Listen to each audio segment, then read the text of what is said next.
یا علی یا علی یا علی.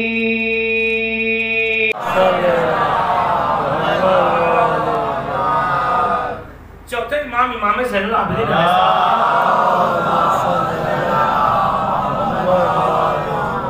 قریبی کو رشتہ دار، اس میں لکھا قریب کے رشتہ دار تھے. یہ واقع کربلا کے کئی سال کے بعد واقعہ. مسجد نبی میں جو کچھ جہاں سے بھی آتا تھا امام کی خدمت میں، اور فوراً جو وہ تقسیم ہوتے تھے، فلاں جگہ پہنچانا، فلاں جگہ جانا، وہاں جانا. یہ دور کا رشتہ دار تھا، یہ آیا کہ بھئی ہم بھی تو محتاج ہیں، ہمیں بھی کچھ ملنا چاہیے. تو امام علیہ السلام سے ایک دن اس لہجے اس نے گفتگو کی جو نہیں کرنا چاہیے. کیا آپ کو ہمارا خیال نہیں؟ دوسروں کا آپ دیتے ہیں. دیکھیے یہ جو مال ہوتا ہے مال امام، یا جو یہ رقم ہے، یہ ہر ایک کے لیے نہیں ہے. ایسا نہیں کوئی رشتہ دار ہے تو اس کے گھر بھر دیا جائے، جو بیچارہ جو غیر رشتہ دار ہے اس کو کچھ نہ دیا جائے. یہاں تو مستحق کو دیا جائے گا، وہ ماشاءاللہ ان کے کاروبار ہے، ان کے کھیت ہے، سب کچھ ہے، تو اسے نہیں مل سکتا. تو امام مستحق کو تقسیم کرتے دیتے. اب یہ نالا اس بات کو پڑھتے کہ صاحب دیکھیے مجھے نہیں ملتا، جب بھی میں آتا ہوں مجھے کچھ نہیں ملتا، دوسروں کو مل جاتا. تو اس لہجے میں امام سے کلام کیا کہ جو مناسب نہیں تھا. آپ رشتہ دار ہو کر کے کچھ خیال ہی نہیں ہے آپ کو، آپ امام وقت ہیں. اتنا خراب لہجہ تھا کہ ایک صحابی بیٹھا ہوا تو وہ کھڑا ہونا چاہتا ہے کہ دیکھیں ابھی ان کی زبان بند کرتا ہوں، یہ کوئی طریقہ ہے گفتگو کرنے کا، وہ بھی امام وقت سے. جیسے اٹھنا چاہا امام نے فرمایا بیٹھ، اسے کہہ لینے دو جو کچھ وہ کہنا چاہتا ہے. اس نے وہ باتیں کہیں جو دور دور تک روا نہ تھی، اور اس کے بعد جتنی دیر تک وہ کہتا رہا امام خاموش. کوئی بولنا بیچارہ چپ ہو جا. اب کب تک بولے گا انسان؟ ایک وقت وہ آیا، چپ ہو گیا، کھڑا ہو گیا، اور اس کے بعد دیکھا کہ وہ تھوڑی دیر کے بعد وہاں سے روانہ ہو گیا جانے. امام واعظ و نصیحت دے رہے تھے جو روکا. اس کے بعد پھر وہیں سے آپ نے واعظ و نصیحت کے سلسلے کو جاری رکھا. اتنی دیر تک آپ جاری رکھیں گے کہ وہ گھر پہنچ گیا ہوگا 15-20 منٹ، آدھا گھنٹہ. تو امام نے فرمایا جب ادھر واعظ و نصیحت کو تمام کیا، کہا کہ چلو. اصحاب سے کیا فرمایا؟ چلو. کہا حضور کہاں؟ کہا دیکھا نہیں کس طرح گفتگو کر رہا تھا. اس کو جواب دینے کے لیے اس کے گھر چلتے ہیں. کچھ جذباتی لوگ بھی تھے کہ مولا ہاں بالکل چلیے تو صحیح، یہ کوئی طریقہ تھا گفتگو کرنے کا، چلیے میں آپ کے ساتھ چلتا ہوں. سب کے سب امام کے ساتھ. امام لے کر تو گئے، لیکن اس گلی سے پہلے ہی کہا کہ یہیں کھڑے رہنا، آگے نہ بڑھنا، میں اکیلے جاؤں گا. سڑک کے کنارے ہی سب کو درخت کے یہیں کھڑے رہیے آپ. امام پہنچے وہاں، دق الباب کیا. دیکھا وہ انسان جو باہر ہوتا گھر سے، لہجے میں کوئی تبدیلیاں نہیں آئی کہ آپ یہاں پہ آ گئے، آپ یہاں کیا کام یا اور کچھ باقی ہے کہنا. امام نے فرمایا 2 کام سے آیا ہوں. کہاں بتائیے وہ 2 کام کیا ہے؟ لہجے میں کوئی فرق نہیں آیا ابھی تک. کہا جو باتیں تو نے مسجد میں میرے لیے کہی ہیں، اگر وہ ساری باتیں میرے اندر پائی جاتی ہے تو میں اللہ سے استغفار چاہتا ہوں. صلوات پڑھیے محمد. اور اگر وہ باتیں ہمارے اندر نہیں پائی جاتی ہیں اور تو نے جو کہی ہے غلط کہی ہے، میں خدا سے تمہارے لیے استغفار چاہتا ہوں. جیسے ہی یہ کہا فوراً آگے بڑھ. امام نے فرمایا وہ شخص آگے بڑھا. آگے بڑھنے کے بعد اپنے کو امام کے قدموں پہ گرا دیا. امام نے قدموں سے اٹھایا، سینے سے لگایا اور کہتا ہے اپنی زبان سے اللہ جانتا ہے اپنی رسالت کو، نبوت کو کہاں قرار دے. فرزند رسول بھلا آپ کے اندر ایسی کوئی باتیں پائی جا سکتی؟ جو کچھ بھی میں نے کہا اپنی طرف سے غلط کہا، بھلا آپ کے اندر یہ باتیں پائی جا سکتی ہیں؟ استغفار معافی پہ معافی امام سے مانگتے چلے جا رہے ہیں. امام نے فرمایا کہ ہاں آپ بتائیں معاف کر دیے فرزند رسول. کہا میں نے معاف کر دیا. اچھا ٹھیک ہے خدا حافظ. میں یہی 2 باتیں کہنے کے لیے آیا تھا. جیسے تو قدم آگے بڑھے دیکھا وہ پیچھے پیچھے. بھائی آپ گھر جائیے. آپ اچھا خاصا فاصلہ طے کر کے امام نے پیچھے پیچھے کہا کہ میں آپ کے پیچھے 2 قدم چلنا اپنے لیے فخر سمجھ رہا ہوں. اتنی جلدی یہ تبدیلی. اب جب آگے بڑھے دیکھا کہ وہاں اچھے خاصے لوگ وہ مسجد والے جو واعظ و نصیحت سن رہے تھے, اتنا بڑا مجمع وہاں. پھر آگے پیچھے پیچھے امام بار بار منع کرنے گھر چلے جائیے. بہرحال آخر میں کہا آپ یہاں سے آگے نہ بڑھیے, آپ چلے جائیے.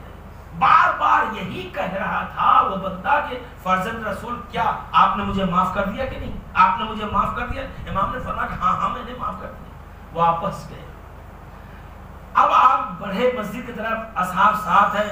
امام نے فرمایا یہ بتاؤ جواب دینا مسجد میں صحیح تھا یا گھر آ کر دینا صحیح ہوا؟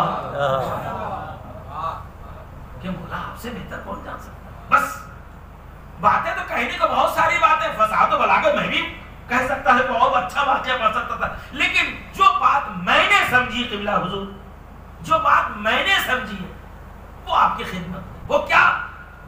اتباع اہل بیت کا مطلب یہ نہیں ہے کہ جو دل چاہے اپنی مرضی سے امام کے خلاف کام کرتے رہیں, مذہب کے خلاف, دین کے خلاف کام کرتے رہیں. امام علیہ السلام کے اتباع کا مطلب یہ ہے کہ ان کے منشے کے مطابق عمل کرنا ہے. ایک چھوٹی سی بات پہ ہم اتباع کرنے والے ہیں یا نہیں یہ دیکھنا ہوگا. آج سماج اور معاشرے کا جو حال ہے وہ آپ کے سامنے ہے. ہم سے بہتر آپ جانتے ہیں. ذرا سے کوئی مسئلہ ہوتا ہے اسی وقت نقد جو ہے اسے جواب مل جاتا ہے. کیا یہ ائمہ کی سیرت کے موافق ہے یا مخالف؟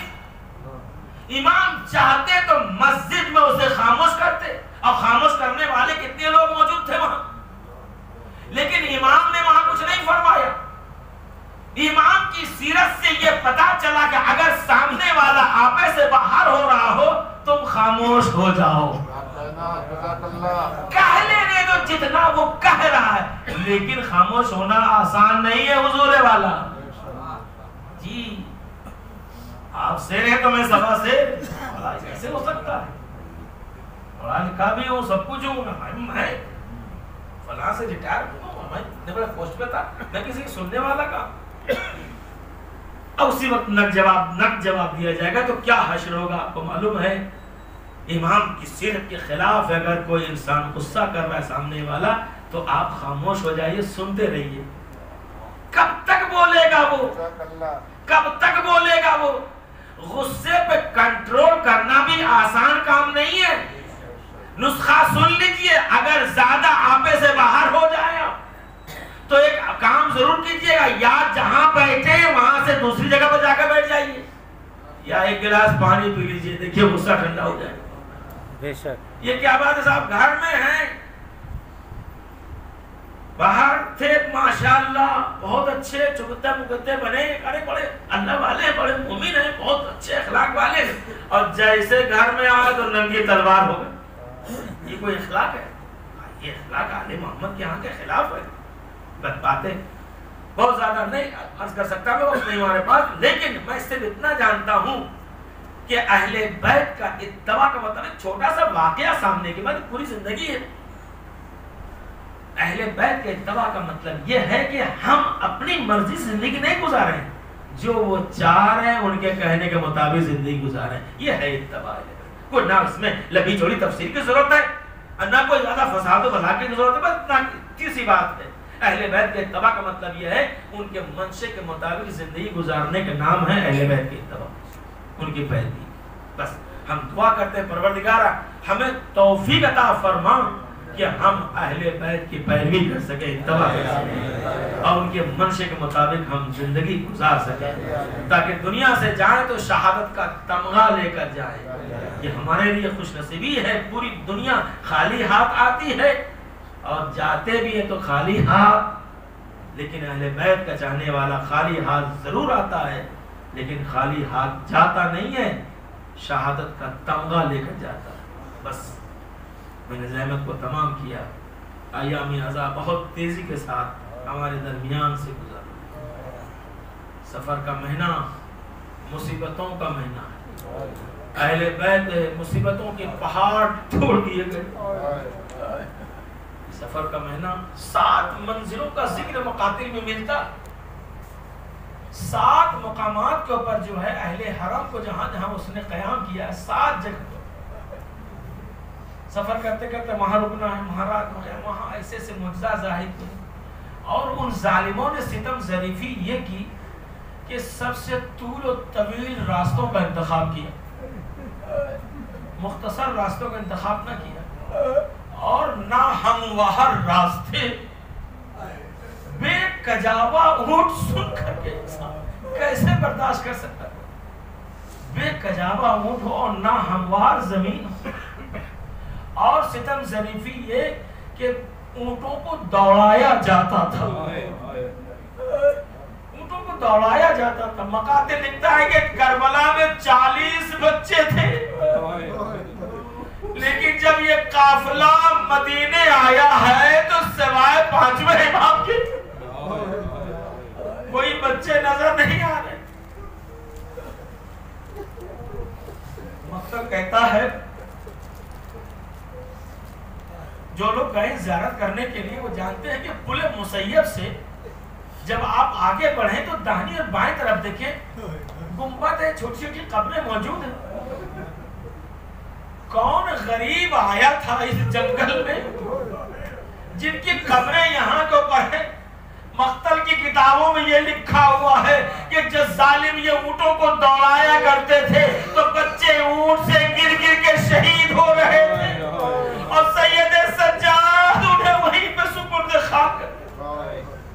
اس طرح سے سارے بچے شہید ہو.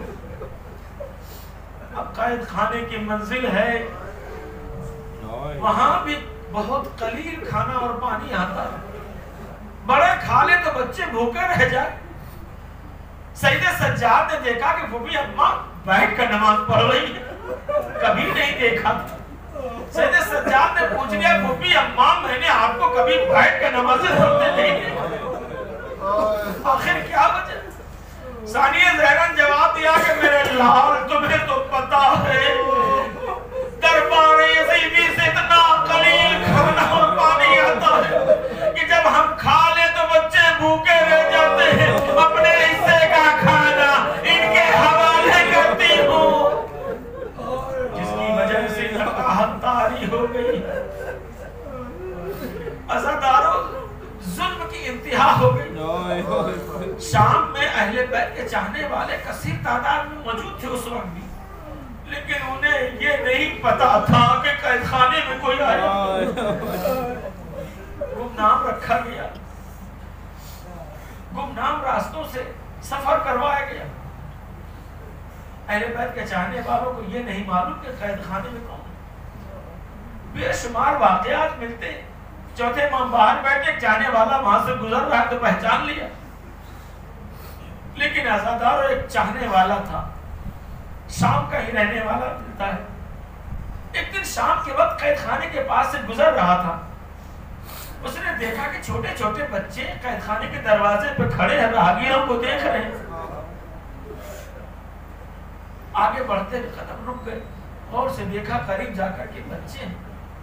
چہروں سے معلوم ہوتا ہے کہ اچھے گھرانے کے بچے ہیں، لیکن ایسا معلوم ہو رہا ہے کہ ان کو پیٹ بھر کر کھانا نصیب نہیں ہوتا ہے.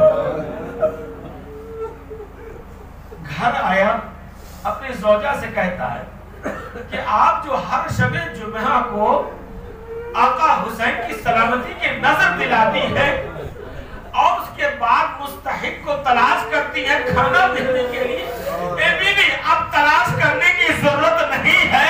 میں نے قید خانے میں دیکھے ہیں کہ بھوکے پیاسے بچے، یہ کھانا وہیں پہنچنا چاہیے.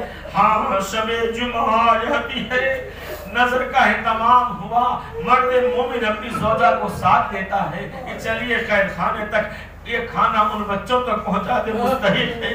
جیسے یہ آئے قید خانے کے دروازے پہ، چاہ رہا تھا اکیلے جا کر کے کھانا دے دیں، لیکن جیسے قدم آگے بڑھایا فوراً قدم پیچھے کر لیا. اپنی زوجہ سے کہنے لگا کہ میں تو یہ سمجھ رہا تھا کہ وہاں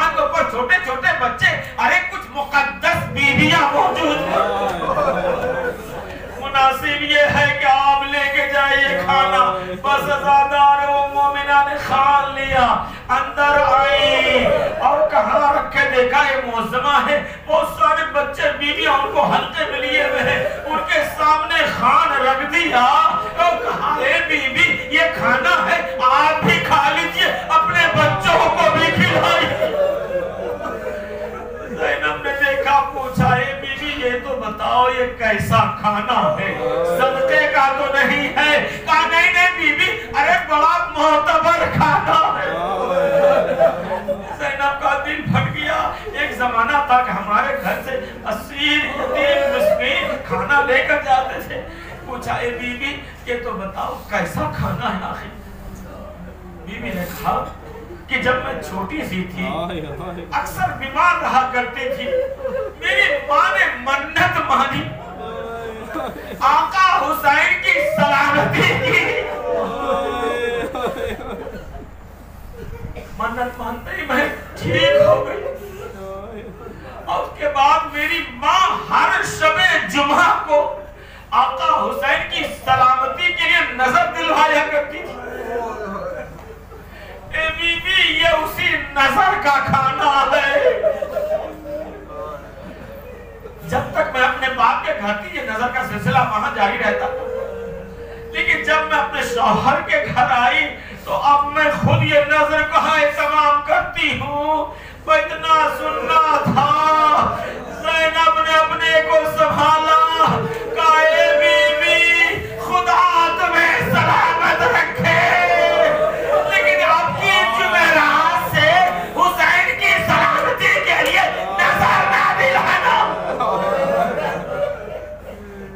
جیسے سنا تھا اے بی بی آج تک مجھے کسی نے آقا حسین کی نظر سے منع نہیں کیا.